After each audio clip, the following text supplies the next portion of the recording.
नमस्कार मित्रों, मैं ब्रिजेंद्र सिंह। हमारे YouTube चैनल पर आपका स्वागत है। आप सुन रहे हैं मुंशी प्रेमचंद के उपन्यास गोदान का भाग 17। गांव में खबर फैल गई कि राय साहब ने पंचों को बुलाकर खूब डांटा और इन लोगों ने जितने रुपए वसूल किए थे वह सब इनके पेट से निकाल लिए। वह तो इन लोगों को जेल भिजवा रहे थे, लेकिन इन लोगों ने हाथ पांव जोड़े, थूक कर चाटा, तब जाके उन्होंने छोड़ा। धनिया का कलेजा शीतल हो गया। गांव में घूम घूम कर पंचों को लज्जित करती फिरती थी। आदमी न सुने गरीबों की पुकार, भगवान तो सुनते हैं। लोगों ने सोचा था इनसे डांट लेकर मजे से फुलौड़ियां खाएंगे। भगवान ने ऐसा तमाचा लगाया कि फुलौड़ियां मुंह से निकल पड़ी। एक एक के दो दो भरने पड़े। अब चाटो मेरा मकान लेकर। मगर बैलों के बिना खेती कैसे हो। गांव में बुआई शुरू हो गई। कार्तिक के महीने में किसान के बैल मर जाएं तो उसके दोनों हाथ कट जाते हैं। होरी के दोनों हाथ कट गए थे और सब लोगों के खेतों में हल चल रहे थे, बीज डाले जा रहे थे। कहीं कहीं गीत की ताने सुनाई देती थी। होरी के खेत किसी अनाथ अबला के घर की भांति सूने पड़े थे। पुनिया के पास भी गोई थी, शोभा के पास भी गोई थी, मगर उन्हें अपने खेतों की बुआई से कहाँ फुर्सत कि होरी की बुआई करें। होरी दिन भर इधर उधर मारा मारा फिरता था। कहीं इसके खेत में जा बैठता, कहीं उसकी बुआई करा देता। इस तरह कुछ अनाज मिल जाता। धनिया, रूपा, सोना सभी दूसरों की बुआई में लगी रहती थी। जब तक बुआई रही, पेट की रोटियां मिलती रहीं। विशेष कष्ट न हुआ। मानसिक वेदना तो अवश्य होती थी, पर खाने भर को मिल जाता था। रात को नित्य स्त्री पुरुष में थोड़ी सी लड़ाई हो जाती थी। यहाँ तक कि कार्तिक का महीना बीत गया और गांव में मजदूरी मिलनी भी कठिन हो गई। अब सारा दारामदार ऊख पर था जो खेतों में खड़ी थी। रात का समय था, सर्दी खूब पड़ रही थी। होरी के घर में आज कुछ खाने को न था। दिन को तो थोड़ा सा भुना हुआ मटर मिल गया था, पर इस वक्त चूल्हा जलने का कोई डौल न था और रूपा भूख के मारे व्याकुल थी और द्वार पर कौड़े के सामने बैठी रो रही थी। घर में जब अनाज का एक दाना भी नहीं है तो क्या मांगे, क्या कहे। जब भूख न सही गई तो वह आग मांगने के बहाने पुनिया के घर गई। पुनिया बाजरे की रोटियां और बथुए का साग पका रही थी। सुगंध से रूपा के मुंह में पानी भर आया। पुनिया ने पूछा, क्या अभी तेरे घर आग नहीं जली क्या रही? रूपा ने दीनता से कहा, आज तो घर में कुछ था ही नहीं, आग कहाँ से जलती। तो फिर आग काहे को मांगने आई है? दादा तंबाकू पिएंगे। पुनिया ने उपले की आग उसकी ओर फेंक दी, मगर रूपा ने आग उठाई नहीं और समीप जाकर बोली, तुम्हारी रोटियां महक रही हैं काकी, मुझे बाजरे की रोटियां बड़ी अच्छी लगती हैं। पुनिया ने मुस्कुराकर पूछा, खाएगी? अम्मा डांटेंगी। अम्मा से कौन कहने जाएगा। रूपा ने पेट भर रोटियां खाई और जूठे मुंह भागी हुई घर चली गई। होरी मन मारे बैठा था कि पंडित दातादीन ने जाकर पुकारा। होरी की छाती धड़कने लगी। क्या कोई नई विपत्ति आने वाली है? आकर उनके चरण छुए और कौड़े के सामने उनके लिए माची रख दी।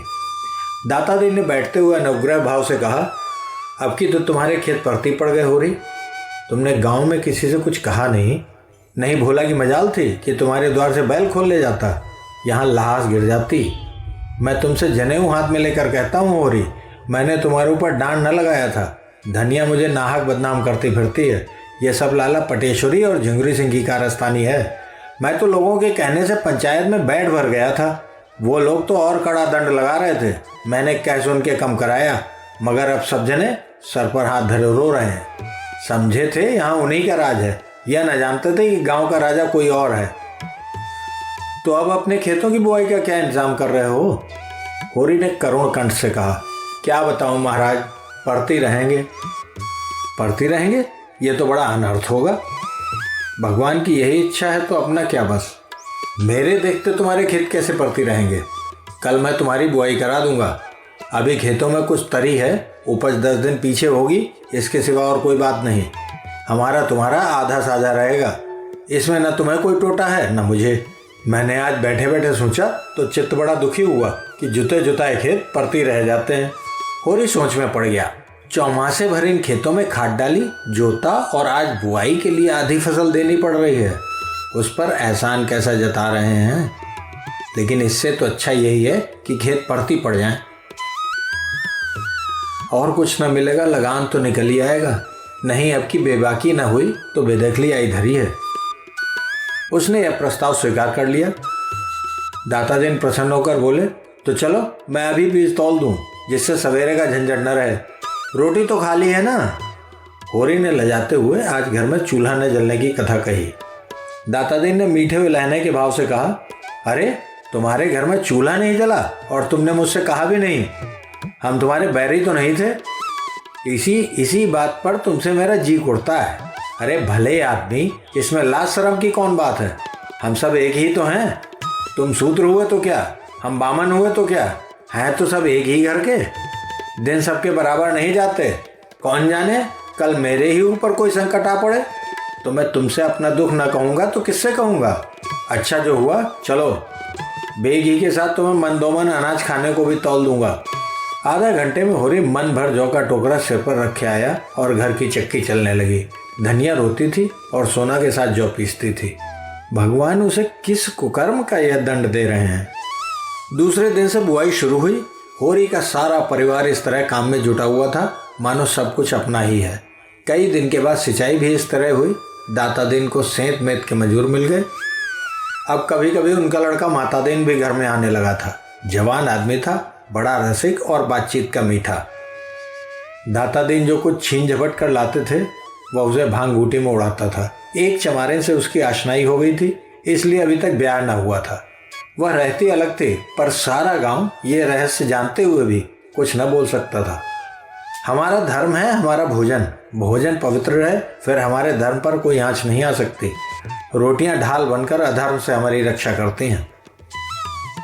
अब साझे की खेती होने से माता दीन को झुनिया से बातचीत करने का अवसर मिलने लगा।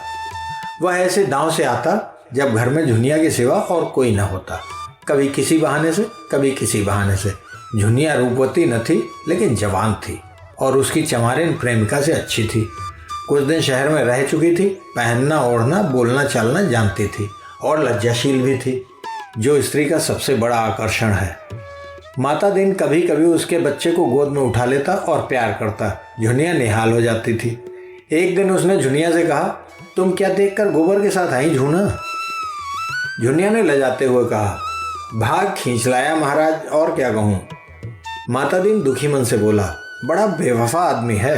तुम जैसी लक्ष्मी को घर छोड़कर न जाने कहाँ मारा मारा फिर रहा है। चंचल स्वभाव का आदमी है, इसी से मुझे शंका होती है कि कहीं और न फंस गया हो।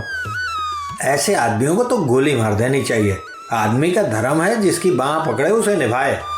यह क्या कि एक आदमी की जिंदगानी खराब कर दी और दूसरा घर ताकने लगे। युवती रोने लगी। माता दीन ने इधर उधर ताक कर उसका हाथ पकड़ लिया और समझाने लगा, तुम उसकी क्यों परवाह करती हो झूना। चला गया चला जाने दो। तुम्हारे लिए किस बात की कमी है। रुपया पैसा गहना कपड़ा जो चाहो मुझसे लो। झुनिया ने धीरे से हाथ छुड़ा लिया और पीछे हटकर बोली, सब तुम्हारी दया है महाराज। मैं तो कहीं की न रही, घर से भी गई यहाँ से भी गई, न माया मिली न राम ही हाथ आए। दुनिया का रंग ढंग न जानती थी। इसकी मीठी मीठी बातें सुनकर जाल में फंस गई। माता दीन ने गोबर की बुराई करनी शुरू की। वह तो निरा लफंगा है, घर का ना घाट का। जब देखो माँ बाप से लड़ाई, कहीं पैसा पा जाए चट जुआ खेल डालेगा।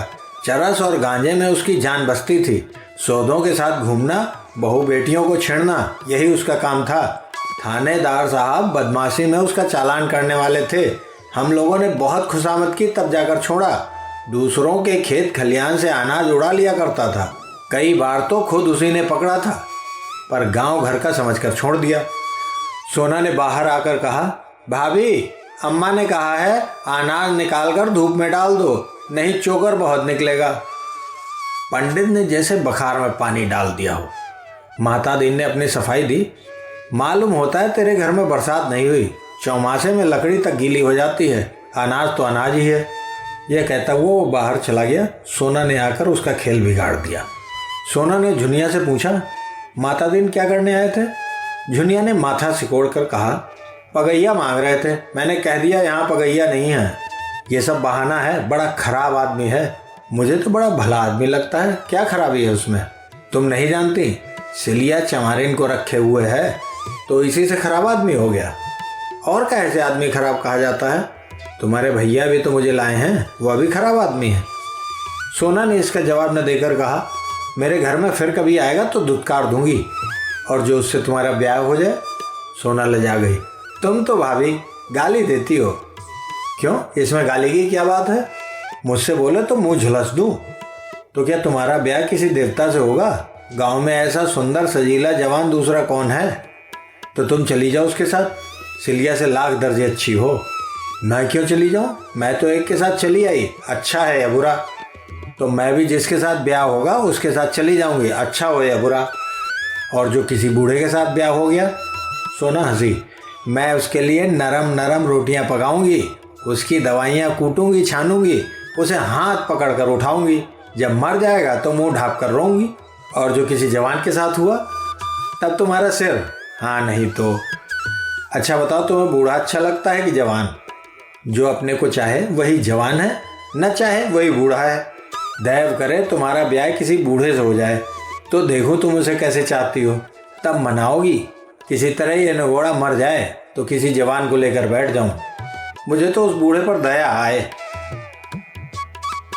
इस साल इधर एक शक्कर मिल खुल गया था। उसके कारिंदे और दलाल गांव गांव घूमकर किसानों की खड़ी ऊख मोल ले लेते थे। वही मिल था जो मिस्टर खन्ना ने खोला था। एक दिन उसका कारिंदा इस गांव में भी आया। किसानों ने जो उससे भाव तय किया तो मालूम हुआ गुड़ बनाने में कोई बचत नहीं है। जब घर में ऊख पेर कर भी यही दाम मिलता है तो पेरने की मेहनत क्यों उठाई जाए। सारा गांव खड़ी ऊख बेचने को तैयार हो गया। अगर कुछ कम भी मिले तो परवाह नहीं, तत्काल तो मिलेगा। किसी को बैल लेना था, किसी को बाकी चुकाना था, कोई महाजन से गला छुड़ाना चाहता था, होरी को बैलों की गोई लेनी थी। अब की ऊख की पैदावार अच्छी न थी, इसलिए यह डर भी था कि माल न पड़ेगा। और जब गुड़ के भाव मिल की चीनी मिलेगी तो गुड़ लेगा ही कौन। सभी ने बयाने ले लिए। होरी को कम से कम 100 रुपए की आशा थी। इतने में एक मामूली गोई आ जाएगी, लेकिन महाजनों का क्या करे। दाता दीन, मंगरू, दुलारी, झिंगुरी सिंह सभी तो प्राण खा रहे थे। अगर महाजनों को देने लगेगा तो 100 रुपए सूद भर को भी न होंगे। कोई ऐसी जुगत न सूझती थी कि ऊख के रुपए हाथ में आ जाएं और किसी को खबर ना हो। जब बैल घर आ जाएंगे तो कोई क्या कर लेगा। गाड़ी लदेगी तो सारा गांव देखेगा ही। तौल पर जो रुपए मिलेंगे वो सबको मालूम हो जाएंगे। संभव है मंगरू और दाता दिन हमारे साथ साथ रहें। इधर रुपए मिले, उधर उन्होंने गर्दन पकड़ी। शाम को गिरधर ने पूछा, तुम्हारी ऊख कब तक जाएगी होरी काका? होरी ने झांसा दिया, अभी तो कुछ ठीक नहीं भाई, तुम कब तक ले जाओगे? गिरधर ने भी झांसा दिया, अभी तो मेरा भी कुछ ठीक नहीं है काका। और लोग भी इसी तरह की उड़न घाइयां बताते थे। किसी को किसी पर विश्वास न था। झिंगुरी सिंह के सभी ऋणिया थे और सबकी यही इच्छा थी कि झिंगुरी सिंह के हाथ रुपए न पड़ने पाए, नहीं वह सबका सब हजम कर जाएगा। और जब दूसरे दिन असामी फिर रुपए मांगने जाएगा तो नया कागज, नया नजराना, नई तहरीर। दूसरे दिन शोभा आकर बोला, दादा कोई ऐसा उपाय करो कि झिंगुरी सिंह को हैजा हो जाए, ऐसा गिरे कि फिर ना उठे। होरी ने मुस्कुराकर कहा, क्यों, उसके बाल बच्चे नहीं हैं? उसके बाल बच्चों को देखें कि अपने बाल बच्चों को देखें। वह तो 2-2 मेहरियों को आराम से रखता है। यहाँ तो एक को रूखी रोटी भी मैसर नहीं, सारी जमा ले लेगा, एक पैसा भी घर न लाने देगा। मेरी तो हालत और भी खराब है भाई। अगर रुपए हाथ से निकल गए तो तबाह हो जाऊंगा। गोई के बिना तो काम न चलेगा। अभी 2-3 दिन ऊख ढोते लगेंगे। जो ही सारी ऊख पहुंच जाए, जमादार से कहें कि भैया कुछ ले ले, मगर ऊख झटपट तौल दे, दाम पीछे देना। झिंगुरी सिंह से कह देंगे अभी रुपए नहीं मिले। होरी ने विचार करके कहा, झिंगुरी सिंह हमसे तुमसे कई गुना चतुर है शोभा। जाकर मुनीम से मिलेगा और उसी से रुपए ले लेगा। हम तुम ताकते रह जाएंगे। जिस खन्ना बाबू का मिल है उन्हीं खन्ना बाबू की महाजनी कोठी भी है, दोनों एक हैं। शोभा निराश होकर बोला, न जाने इन महाजनों से कभी गला छूटेगा कि नहीं।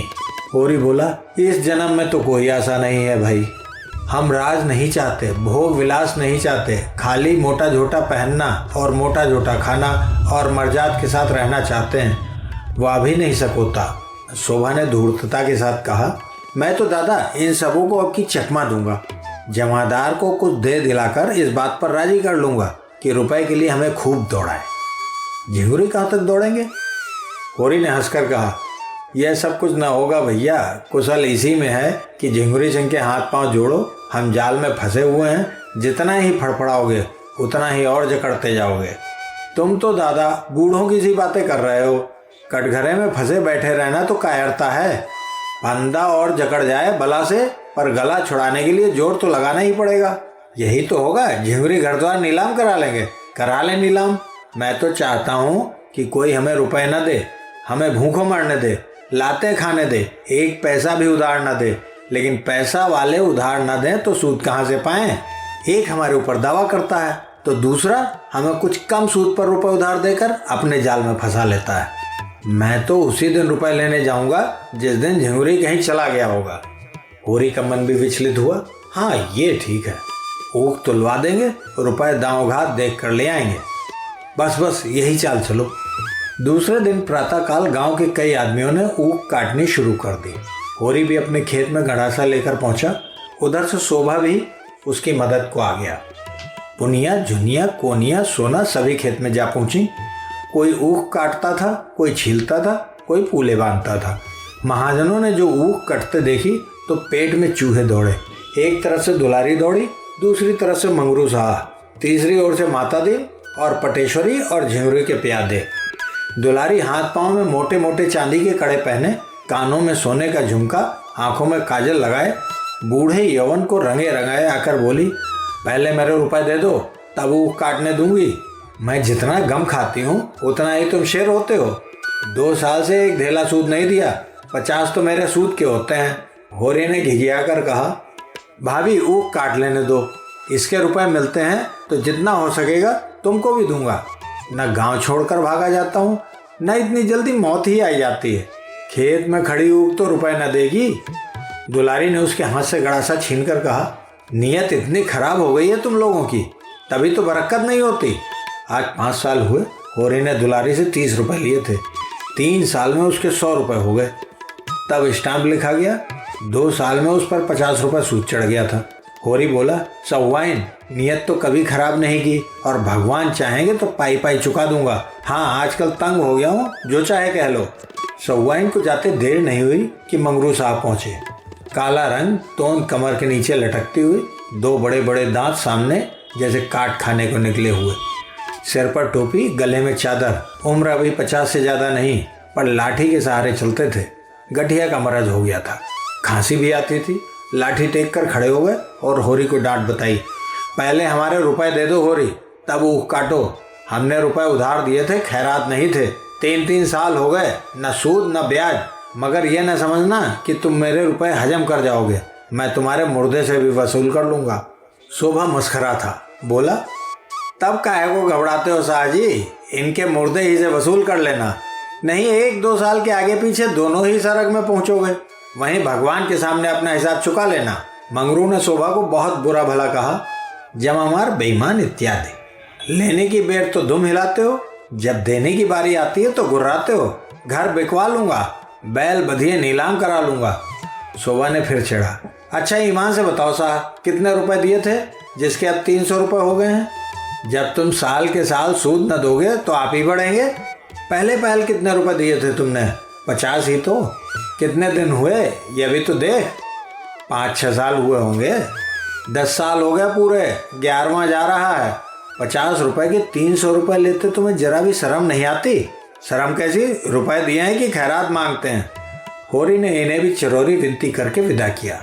दाता दीन ने होरी के साझे में खेती की थी, बीज देकर आधी फसल ले लेंगे। इस वक्त कुछ छेड़छाड़ करना नीति विरुद्ध था। झिंगुरी सिंह ने मिल के मैनेजर से पहले ही सब कुछ कह सुन रखा था। उनके प्यादे गाड़ियों पर ऊख लदवाकर नाव पर पहुंचा रहे थे। नदी गांव से आधा मील पर थी। एक गाड़ी दिन भर में 7-8 चक्कर लगा लेती थी और नाव एक खेवे में 50 गाड़ियों का बोझ लाद लेती थी। इस तरह किफ़ायत पड़ती थी। इस सुविधा का इंतजाम करके झिंगुरी सिंह ने सारे इलाके को एहसान से दबा दिया था। तौल शुरू होते ही झिंगुरी सिंह ने मिल के फाटक पर आसन जमा लिया। हर एक की ऊख तौलते थे, दाम का पुर्जा लेते थे, खजांची से रुपए वसूल करते थे और अपना पावना काट कर आसामी को देते थे।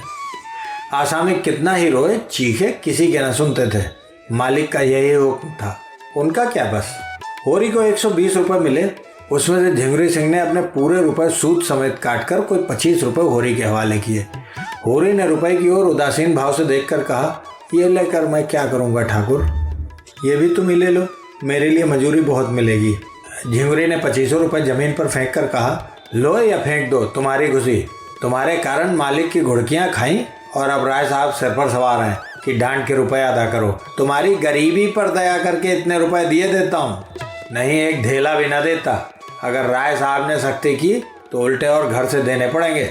होरी ने धीरे से रुपए उठा लिए और बाहर निकला कि नोखीराम ने ललकारा। होरी ने जाकर 2500 रुपये उनके हाथ पर रख दिए और बिना कुछ कहे जल्दी से भाग गया। उसका सिर चक्कर खा रहा था। शोभा को इतने ही रुपए मिले थे। वह बाहर निकला तो पटेश्वरी ने घेरा। शोभा बरस पड़ा, बोला मेरे पास रुपए नहीं है, तुम्हें जो कुछ करना है कर लो। पटेश्वरी ने गर्म होकर कहा, ऊख बेची है कि नहीं? हाँ बेची है। तुम्हारा यही वादा तो था कि ऊख बेचकर रुपए दूंगा। हाँ था तो, फिर क्यों नहीं देते? और सब लोगों को दिए कि नहीं? हाँ दिए हैं, तो मुझे क्यों नहीं देते? मेरे पास अब जो कुछ बचा है वो बाल बच्चों के लिए है। पटेश्वरी ने बिगड़ कर कहा, तुम रुपए दोगे शोभा? और हाथ जोड़कर आज ही, हाँ अभी जितना चाहो बहक लो। एक रपट में जाओगे 6 महीने को, पूरे 6 महीने को, न एक दिन बेस न एक दिन कम। या जो नित्य जुआ खेलते हो वो एक रपट में निकल जाएगा। मैं जमींदार या महाजन का नौकर नहीं हूँ, सरकार बहादुर का नौकर हूँ जिसका दुनिया भर में राज है और जो तुम्हारे महाजन और जमींदार दोनों का मालिक है। पटेश्वरी लाल आगे बढ़ गए। शोभा और होरी कुछ दूर चुपचाप चले, मानो इस धिक्कार ने उन्हें संज्ञाहीन कर दिया हो। तब होरी ने कहा, शोभा इसके रुपए दे दो, समझ लो ऊख में आग लग गई थी। मैंने भी यही सोचकर मन को समझाया है। शोभा ने आहत कंठ से कहा, हाँ दे दूंगा दादा, न दूंगा तो जाऊंगा कहाँ। सामने से गिरधर ताड़ी पिए झूमता चला आ रहा था। दोनों को देखकर बोला, झिंगुरिया ने सारे का सारा ले लिया होरी काका, चबेना को भी एक पैसा न छोड़ा, हत्यारा कहेगा। रोया गिड़गिड़ाया पर इस पापी को दया न आई। शोभा ने कहा, ताड़ी तो पिए हुए हो, उस पर कहते हो एक पैसा भी न छोड़ा।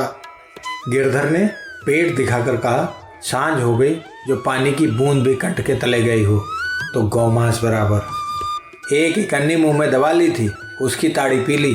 सोचा साल भर पसीना मारा है तो एक दिन ताड़ी तो पी लूं, मगर सच कहता हूँ नशा नहीं है।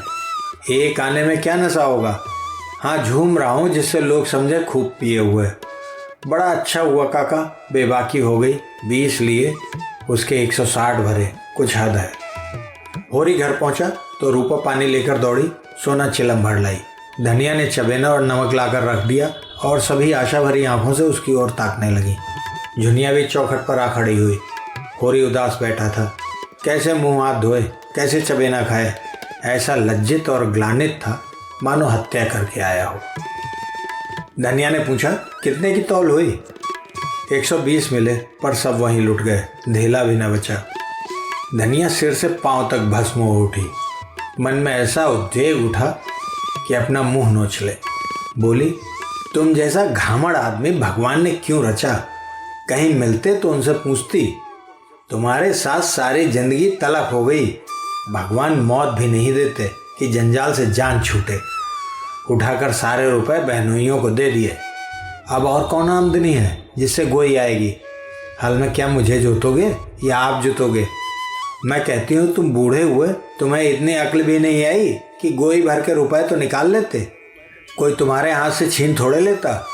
ऊस की यह ठंड और किसी की देह पर लगता नहीं। ले जाओ सबको नदी में डुबा दो। सिसक सिसक कर मरने से तो एक दिन मर जाना फिर भी अच्छा है। कब तक पुआल में घुसकर रात काटेंगे? और पुआल में घुस भी लें तो पुआल खाकर रहा तो न जाएगा। तुम्हारी इच्छा हो घास ही खाओ, हमसे तो घास न खाई जाएगी। यह कहते कहते वो मुस्कुरा पड़ी। इतनी देर में उसकी समझ में यह बात आने लगी थी कि महाजन जब सिर पर सवार हो जाए और अपने हाथ में रुपए हों और महाजन जानता हो कि इसके पास रुपए हैं तो आसानी से कैसे अपनी जान बचा सकता है। होरी सिर नीचा किए अपने भाग्य को रो रहा था। धनिया का मुस्कुराना उसे न दिखाई दिया। बोला, मजूरी तो मिलेगी, मजूरी करके खाएंगे। धनिया ने पूछा, कहाँ है इस गांव में मजूरी? और कौन मुँह लेकर मजूरी करोगे? महतो नहीं कहलाते। होरी ने चिलम के कई कश लगाकर कहा, मजूरी करना कोई पाप नहीं। मजूर बन जाए तो किसान हो जाता है, किसान बिगड़ जाए तो मजूर हो जाता है। मजूरी करना भाग्य में ना होता तो यह सब विपत्ति क्यों आती? क्यों गाय मरती? क्यों लड़का नालायक निकल जाता? धनिया ने बहू और बेटियों की ओर देखकर कहा, तुम सब की सब क्यों घेरे खड़ी हो? जाकर अपना अपना काम देखो। वह और हैं जो हाट बाजार से आते हैं तो बाल बच्चों के लिए 2-4 पैसे की कोई चीज़ लिए आते हैं। यहाँ तो ये लोग भी लग रहा होगा कि रुपए तोड़ाएं कैसे, एक कम ना हो जाएगा। इसी से इनकी कमाई में बरकत नहीं होती। जो खर्च करते हैं उन्हें मिलता है, जो न खा सके उन्हें रुपए मिले ही क्यों, जमीन में गाड़ने के लिए। होरी ने खिलखिला कर कहा, कहाँ है वह गाड़ी हुई थाती, जहाँ रखी है वहीं होगी। रोना तो यही है कि यह जानते हुए भी पैसे के लिए मरते हो। 4 पैसे की कोई चीज़ लाकर बच्चों के हाथ पर रख देते तो पानी में ना पड़ जाते। झिंगुरी से तुम कह देते कि 1 रुपया मुझे दे दो, नहीं मैं तुम्हें 1 पैसा ना दूंगा, जाकर अदालत में लेना, तो वह जरूर दे देता। होरी लज्जित हो गया। अगर वह झल्ला कर 25 रुपये नोखेराम को न देता तो नोखे क्या कर लेते। बहुत होता बकाया पर 2-4 आना सूद ले लेते, मगर अब तो चूक हो गई। झुनिया ने भीतर जाकर सोना से कहा, मुझे तो दादा पर बड़ी दया आती है। बेचारे दिन भर के थके मांदे घर आए तो अम्मा कोसने लगी। महाजन गला दबाया था तो क्या करते बेचारे, तो बैल कहाँ से आएंगे। महाजन अपने रुपए चाहता है, उसे तुम्हारे घर के दुखड़ों से क्या मतलब। झुनिया ने दिल लगी की, तो यहाँ रुपए की कौन कमी है। तुम महाजन से जरा हंसकर बोल दो, देखो सारे रुपए छोड़ देता है कि नहीं। सच कहती हूँ, दादा का सारा दुख दलेदर दूर हो जाए। सोना ने दोनों हाथ से उसका मुंह दबाकर कहा, बस चुप ही रहना, नहीं कह देती हूँ। अभी जाकर अम्मा से माता दिन की सारी कलाई खोल दूँ तो रोने लगो। झुनिया ने पूछा, क्या कह दोगी अम्मा से। कहने को कोई बात भी हो, जब वह किसी बहाने से घर में आ जाते हैं तो क्या कह दूँ कि निकल जाओ। फिर मुझसे कुछ ले तो नहीं जाते, कुछ अपना ही दे जाते हैं। सिवाय मीठी मीठी बातों के वह झुनिया से कुछ नहीं पा सकते, और अपनी मीठी बातों को महंगे दामों पर बेचना भी मुझे आता है। मैं ऐसी अनाड़ी नहीं हूँ कि किसी के झांसे में आ जाऊँ। जब जान जाऊँगी कि तुम्हारे भैया ने वहाँ किसी को रख लिया है, तब की नहीं चलाती, तब मेरे ऊपर किसी का कोई बंधन न रहेगा। अभी तो मुझे विश्वास है कि वो मेरे हैं और मेरे कारण उन्हें गली गली ठोकर खाना पड़ रहा है। हंसने बोलने की बात न्यारी है, पर मैं उनसे विश्वासघात न करूँगी। जो 1 से 2 का हुआ वो किसी का नहीं रहता। शोभा ने आकर होरी को पुकारा और पटेश्वरी के रुपए उनके हाथ में रखकर बोला, भैया तुम जाकर ये रुपए लाला को दे दो, मुझे उस घड़ी ना जाने क्या हो गया था। होरी रुपए लेकर उठा ही था कि शंख की ध्वनि कानों में आई। गांव के उस सिरे पर ध्यान सिंह नाम के एक ठाकुर रहते थे। पलटन में नौकर थे। कई दिन हुए 10 साल के बाद रजा लेकर आए थे। बगदाद, अदन, सिंगापुर, बर्मा चारों तरफ घूम चुके थे। अब ब्याह करने की धुन में थे, इसलिए पूजा पाठ करके ब्राह्मणों को प्रसन्न रखना चाहते थे। होरी ने कहा, जान पड़ता है 7 अध्याय पूरे हो गए, आरती हो रही है। शोभा बोला, हाँ जान तो पड़ता है, चलो आरती ले लें। होरी ने चिंतित भाव से कहा, तुम जाओ, मैं थोड़ी देर में आता हूँ। ध्यान सिंह जिस दिन से आए थे सबके घर शेर भर मिठाई बहना भेजी थी। होरी से जब कभी रास्ते में मिल जाते कुशल पूछते। उनकी कथा में जाकर आरती में कुछ न देना अपमान की बात थी। आरती का थाल उन्हीं के हाथ में होगा, उनके सामने होरी कैसे खाली हाथ आरती ले लेगा। इससे तो कहीं अच्छा है वह कथा में जाए ही नहीं। इतने आदमियों में उन्हें क्या याद आएगी कि होरी नहीं आया। कोई रजिस्टर लिए तो बैठा नहीं है कि कौन आया कौन नहीं आया। वो जाकर खाट पर लेट रहा, मगर उसका हृदय मन महसूस कर रह जाता था।